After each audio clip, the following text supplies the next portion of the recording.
enlace legislativo de la Secretaría de Gobernación.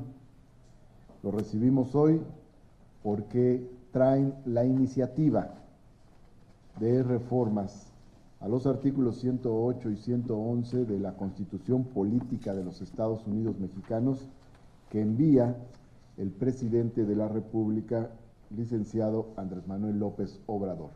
Es la iniciativa que anunció el día de su toma de posesión y está llegando el día de hoy, por lo que hoy se incorporará al orden del día y se turnará a las comisiones correspondientes.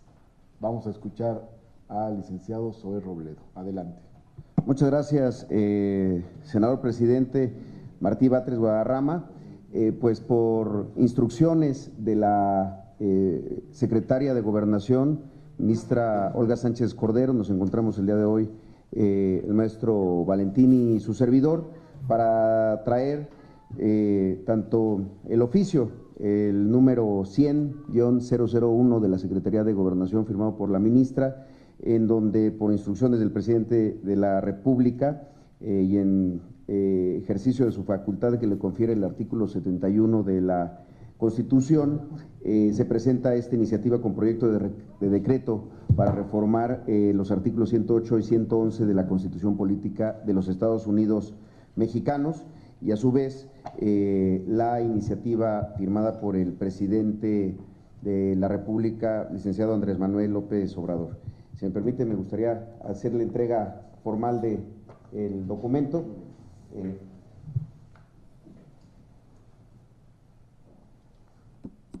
Correcto. Y con ello, pues, dar por iniciado este procedimiento legislativo, guardando siempre el pleno respeto que nos ha indicado el presidente a los integrantes del gobierno, al respeto a los otros poderes y desde luego a las competencias de cada quien. Es un honor, presidente Martí, hacerle entrega de la primera iniciativa de ley del presidente y también simultáneamente la primera iniciativa de reforma a la Constitución que presenta el licenciado López Obrador. Muchas gracias. Vamos a recibirla formalmente, la iniciativa. Y el oficio. El acuse. Este es el oficio por el cual se envía al Senado de la República. Le doy lectura al oficio.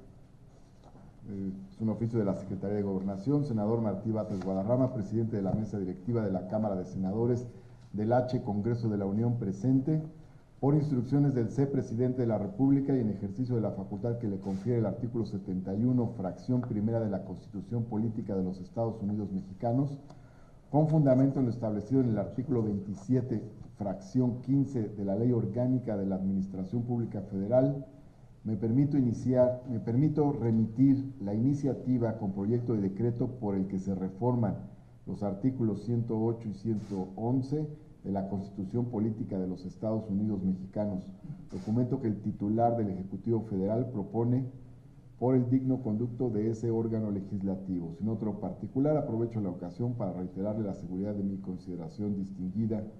Firma el oficio de la secretaria doctora Olga María del Carmen Sánchez Cordero Dávila, con copia al maestro Zoé Robledo Aburto, subsecretario de Gobierno. La iniciativa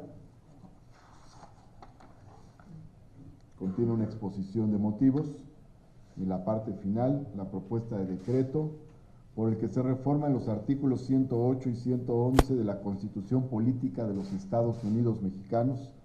Artículo único, se reforman el párrafo segundo del artículo 108 y el párrafo cuarto del artículo 111 de la Constitución Política de los Estados Unidos Mexicanos para quedar como sigue. Artículo 108. El presidente de la República durante el tiempo de su encargo solo podrá ser acusado por traición a la patria, actos de corrupción, delitos electorales y delitos graves en términos del segundo párrafo del artículo 19 de esta Constitución. Artículo 111. Para proceder penalmente contra el presidente de la República, solo habrá lugar a acusarlo ante la Cámara de Senadores en los términos del artículo 110. En este supuesto, la Cámara de Senadores resolverá con base en la legislación penal aplicable. Esto quiere decir que se puede acusar al presidente de la República, según esta iniciativa, de llegarse a aprobar, no solo por traición a la patria y delitos graves del orden común, como decía ya el texto, sino por delitos graves en general. Traición a la patria, como ya decía, y se agrega por actos de corrupción y por delitos electorales. El objetivo de esta iniciativa es quitar el fuero, la inmunidad y por lo tanto la impunidad al presidente de la República.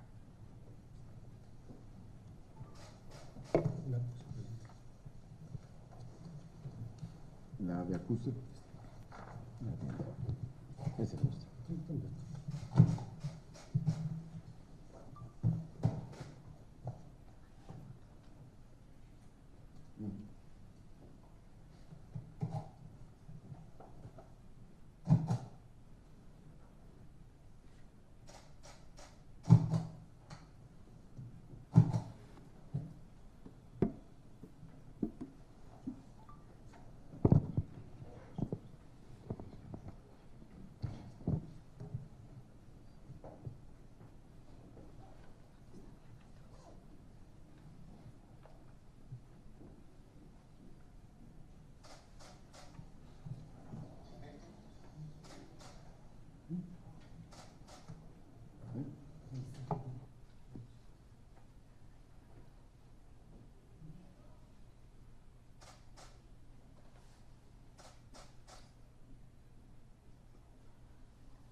De recibido es la primera iniciativa que manda el presidente de la República al Congreso de la Unión. La envía al Senado de la República y la materia tiene que ver con eliminar privilegios, fuero, impunidad y protección al presidente de la República. Muchas gracias, presidente.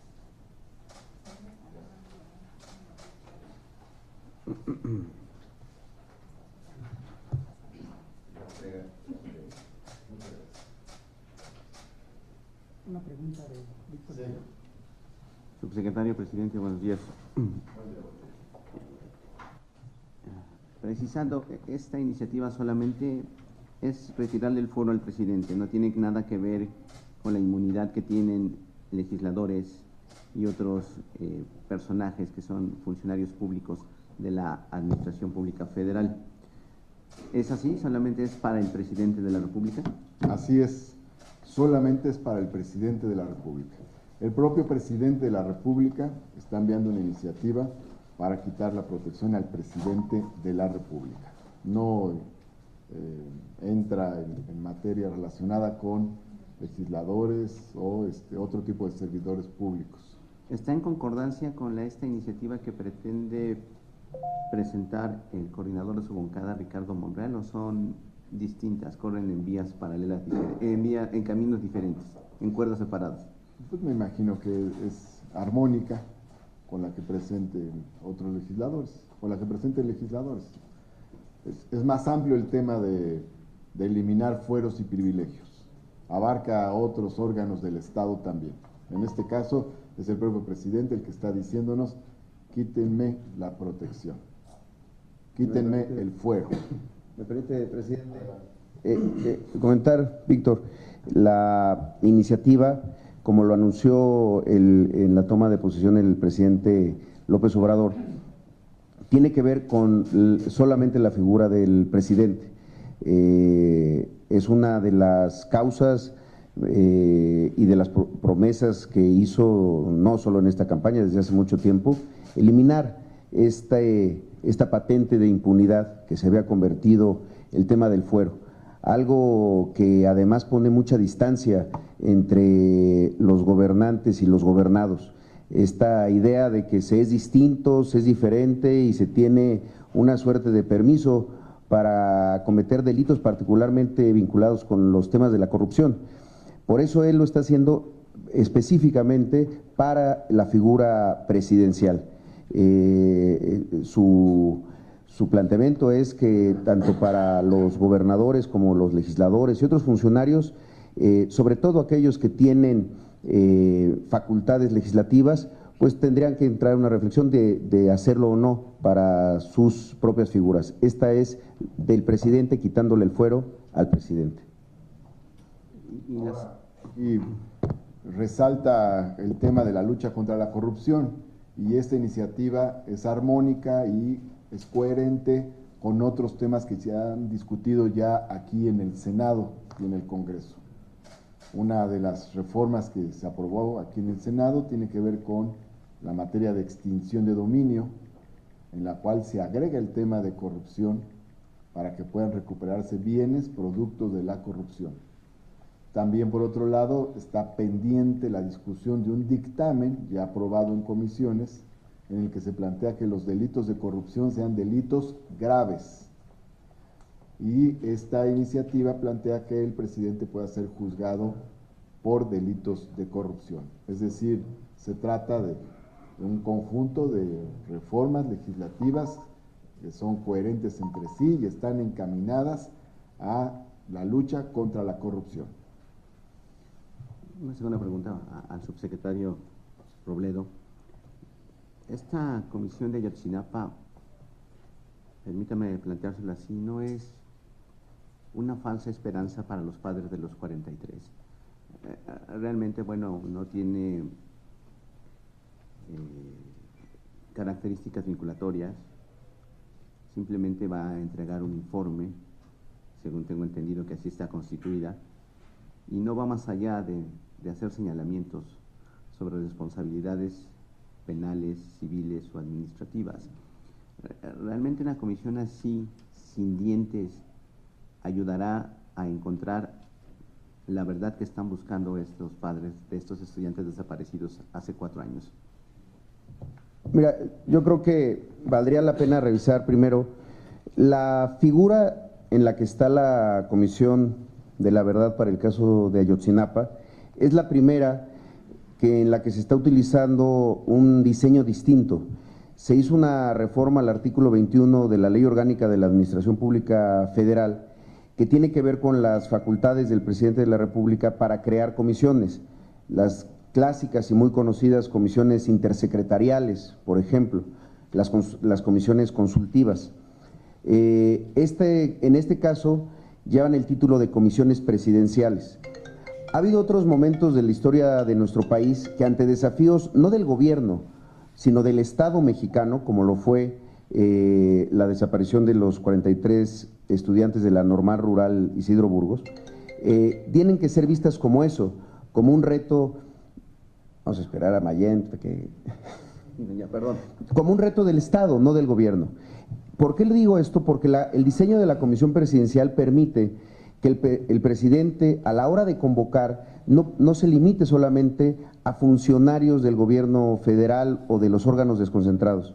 En la comisión lo mismo puede y podrá convocar a jueces, legisladores, a los propios padres de familia, a órganos internacionales como el comité el GIEI, que vino a investigar solamente para ser criticado por la pasada administración. Lo digo porque es la forma más integral e integradora de asumir un asunto de esta naturaleza. Cuando alguien es convocado a esta comisión presidencial, no pierde las facultades que tiene de su cargo. Es decir, si es convocado un juez de distrito, es convocado con las facultades que tiene ese juez de distrito, o un fiscal con las facultades de investigación que puede tener un fiscal. Entonces, es una forma más amplia de afrontar retos y desafíos del Estado mexicano. Efectivamente, y como debe de ser, convocados por el presidente de la República. Y por eso es que se tomó esa decisión de primero generar el diseño es una reforma que se hizo recientemente y posteriormente hacer el decreto que el día de ayer firmó el presidente y que está por publicarse en el Diario Oficial de la Federación. Juan Arbizu, de la Universidad. Buenos días. Dos preguntas. Señor presidente Batres, ¿qué tan rápido va a avanzar este tema del fuero? ¿Podrá transitar aquí en el Senado en este mismo mes, que quizá lo prolonguen ustedes, pregunto, hasta el 28 o 29 de diciembre? Y si es prioridad o lo van a dejar reposar, que se serene todo, siendo un tema tan complicado. Desde mi punto de vista, este es un tema prioritario. Y el hecho de que el presidente haya enviado una iniciativa quiere decir que para el gobierno de la República este es uno de los temas de transformación y de cambio de fondo. Es un tema del que han hablado además prácticamente todas las fuerzas políticas y todos los grupos parlamentarios. Y es un tema que forma parte de la exigencia de la ciudadanía. Se trata de eliminar fueros y privilegios. Esto incluso nos recuerda el lenguaje de los liberales posterior a la Revolución de Ayutla de 1854. Era algo con lo que empezaron, eliminar fueros y privilegios. Guardadas las debidas proporciones históricas, es algo parecido. Entonces, es un tema fundamental, así de que va a ser un tema importante en el Senado de la República. Hemos escuchado a diversas bancadas parlamentarias de distinto signo ideológico poner énfasis en este tema, así es de que me parece que lógicamente tendría que avanzar rápido este tema desde mi punto de vista. ¿Se le puede ver como plato de Navidad? Yo creo que debe salir en este periodo. Es de esperarse que salga antes de la Navidad. Ese es mi punto de vista. Ahora bien, lo respaldo también en el hecho de que el tema del fuero viene en los 19 temas de consenso acordados por los grupos parlamentarios en el Senado de la República y aprobados por el Pleno de la Cámara de Senadores. Entonces, en consecuencia, pues debe abordarse rápidamente desde mi punto de vista. Pero, vamos a una acotación, tendrían que empezar a construir la mayoría calificada que no tiene su partido. Hay que trabajar para ello. Me parece importante el trabajo político interno, el diálogo interno. Hay que hablar con los distintos grupos parlamentarios. Hay que convencer, hay que acordar y en efecto construir la mayoría calificada de las 2/3 partes.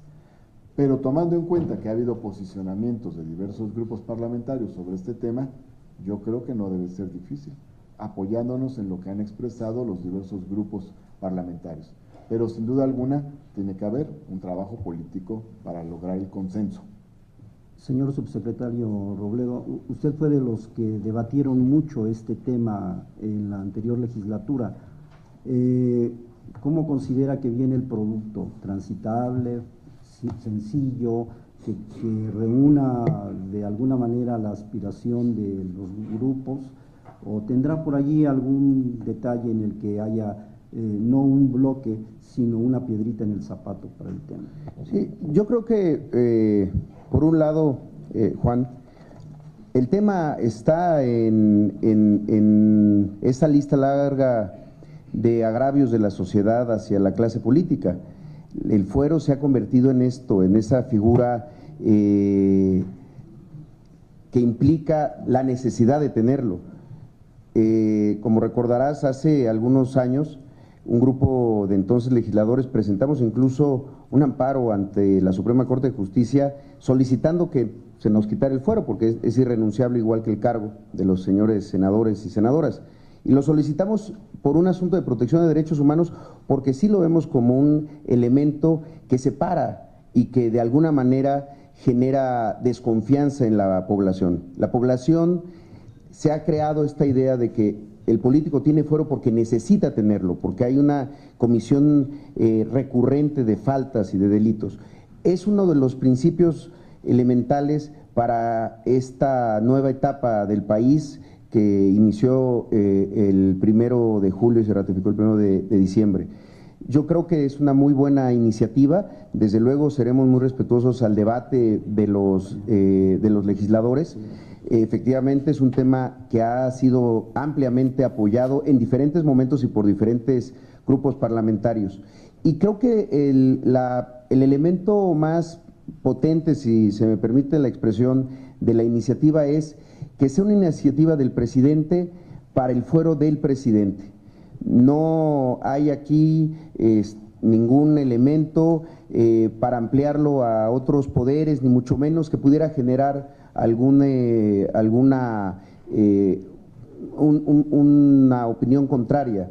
Es el presidente diciendo este elemento que viene con el cargo, no lo necesito. Entonces, sabemos que va a haber un debate, será un debate interesante, estaremos muy atentos a él. Yo creo que la iniciativa viene muy bien, porque sí, no solamente abre el tema de delitos electorales y actos de corrupción, sino por completo cualquier tipo de delitos graves, como lo señala la propia Constitución, es quitarle la protección, la inmunidad procesal al presidente, y coincido con lo que dice el senador presidente Batres, es la inmunidad que muchas veces, en la mayoría de los casos, se convertía en impunidad. Es el primer paso también para el combate a este otro elemento que permite la corrupción en nuestro país. Una última pregunta, porque creo que lleva prisa usted, señor presidente.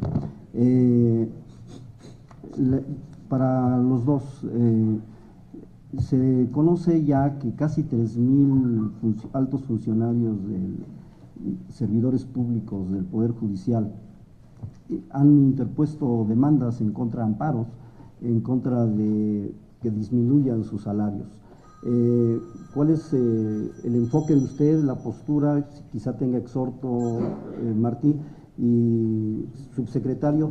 ¿Esto entorpecerá la marcha del gobierno de tener este tipo de oposición en el arranque de esta transformación?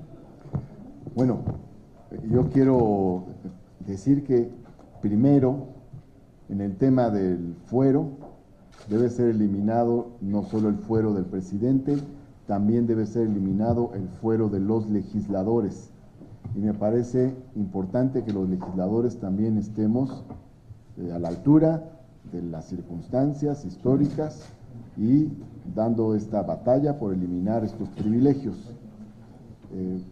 Estamos recibiendo una iniciativa que es muy interesante porque, como bien lo ha dicho aquí Zoé Robledo, el hecho de que sea el propio presidente el que diga eliminen la protección, el fuero, la impunidad, la inmunidad que tiene el presidente es muy importante. Ahora bien, los legisladores también tienen que trabajar para eliminar el fuero que hoy protege a los propios legisladores. Primera cuestión. Luego, segunda, entrando a este tema, se aprobó la Ley Federal de Remuneraciones de los Servidores Públicos. Se aprobó ahora en la Cámara de Diputados el 13 de septiembre pasado, si no me equivoco. Pero es un dictamen, eso que aprobaron era una minuta que el Senado les mandó hace 7 años. Eso quiere decir que es una minuta que tenía ya mucho tiempo congelada. Se mandó hace 7 años, pero es un debate anterior.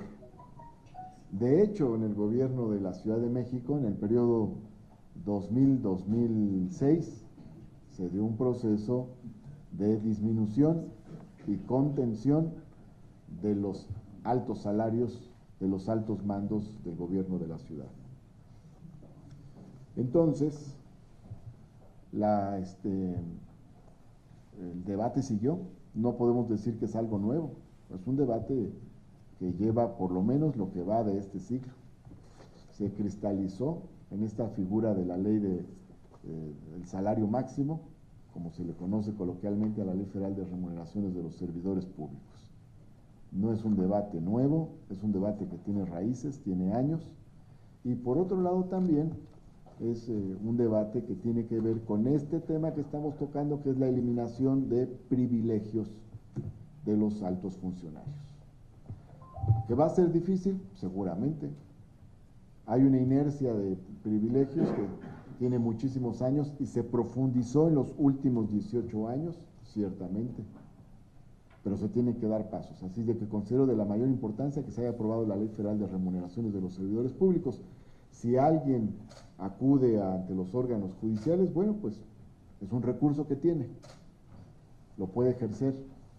De todas maneras, tenemos que seguir caminando en la idea de que haya equidad salarial, justicia salarial, que significa generar las condiciones para que la distancia entre el salario más bajo y el salario más alto no sea de 100 a 1, como llega a ocurrir. Es decir, en los países más desarrollados dicha distancia es como de 7 a 1.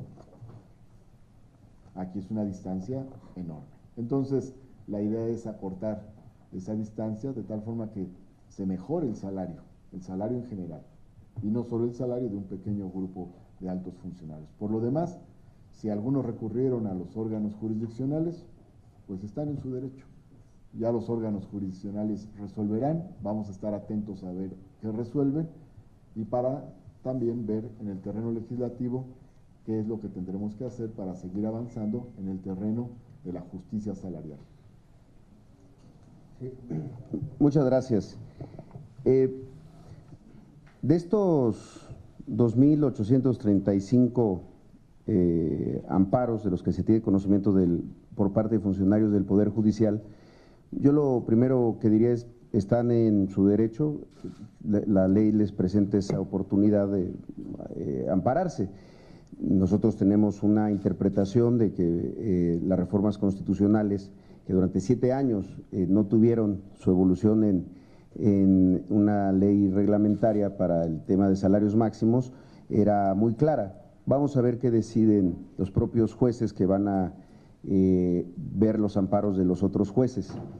Lo que sí diría es que el Poder Judicial es enorme, debe de tener cerca de 85,000 funcionarios en todo el país, son 2.835 y ni siquiera son, el total son 512 demandas, por lo que entendemos, de estos 2.835 quejosos, de un conjunto mucho más amplio que no está yendo por esa vía. Esperaremos que el Poder Judicial resuelva lo que le han solicitado los funcionarios del Poder Judicial. Muchas gracias. Muchas gracias. Llegó también Miguel Lucía, titular de Enlace Legislativo de la Secretaría de Gobernación. Gracias.